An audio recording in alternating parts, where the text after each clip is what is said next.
Today we're going to be working with all our forms to build full-length characters. All right, so we have now practiced drawing cubes. Then we've practiced adding some faces to those cubes. Today we're actually going to also work with some cylinders. So we've also practiced cylinders. So we're gonna take and kind of combine these different forms to form some more character bodies. So we're gonna say figures with cubes and cylinders. Okay, so we're gonna start by drawing cube heads so we can even look back at some of the ones that we practiced the other day. So I'm gonna just start by making the front shape that I want for the head of the character. Now remember, we're going to build out the full body this time, so we need to make sure that these are a little bit smaller so we have room for the body. So I'm gonna repeat that shape, but maybe a little bit smaller back in space. And then remember, I'm gonna get rid of those lines that are blocked by the sides of the form or the cube. I might draw another one up here. Let's do a cube shape. This one I want to have it looking a different way. So try placing your forms going different directions and see how that affects your character as well.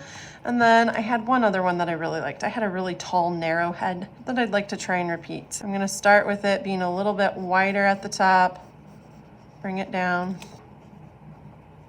and do the same thing back here. And then I'm gonna connect my corners, get rid of those parts I can no longer see. Okay, so we've got a few different heads to our characters. Now we're going to add some cylinders. So within this here, I still have a cylinder for a neck. So I'm gonna take and draw this down and show where that connects.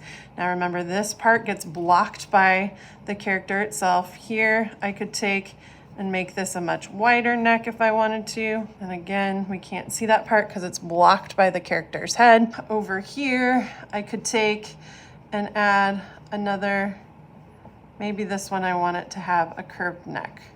Again, I'm just keeping those front parts and you can't see where the other ones are. Okay, now you can do a combination of cubes and cylinders for the body. So for this one, I'm going to take and draw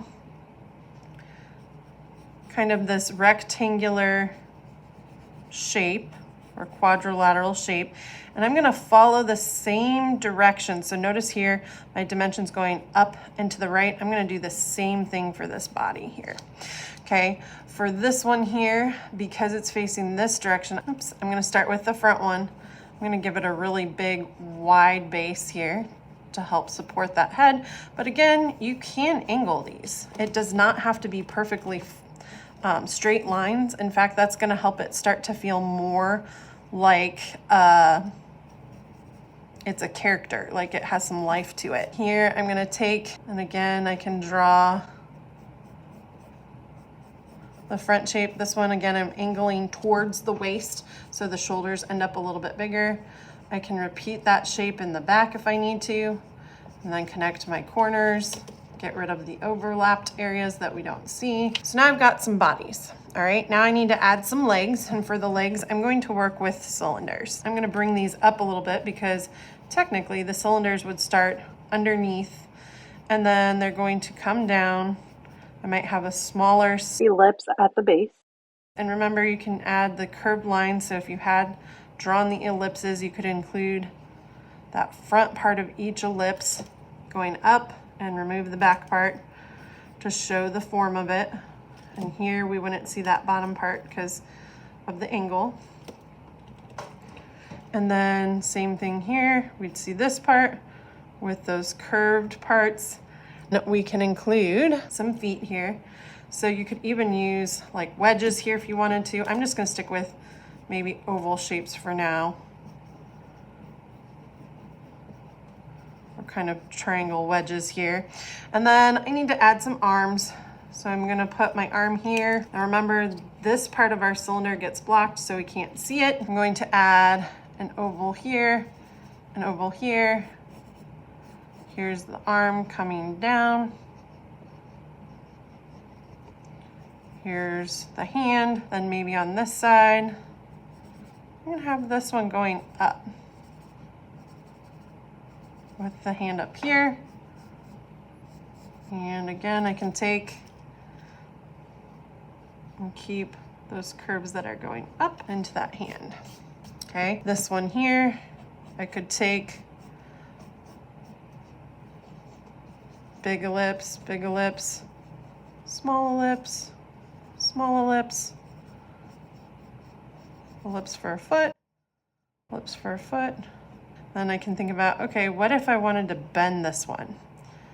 So maybe I'm gonna bring this one in. So remember, it would be altering like that. Be blocking the side, so I could erase where it overlaps. Maybe this one here, I'm gonna have curve. Whoop, I feel like that might be a little wide for my character. So I could have a sphere here, and then show those curves of the ellipses there. Here, I'm gonna actually have this one sitting because I don't have a lot of space here. So I could take and start with my ovals somewhere here, add my smaller ovals out here, connect to make that shape for the legs, okay? Then I could add the feet sticking straight up, and the oval lines would be like this. And then maybe I would just have these oval lines curving down. Oops, I want it to be, again, wider toward the top, narrower toward the bottom, and then add those lines curving to show the form. So here I've got some bodies that I constructed with cubes and cylinders and ellipses.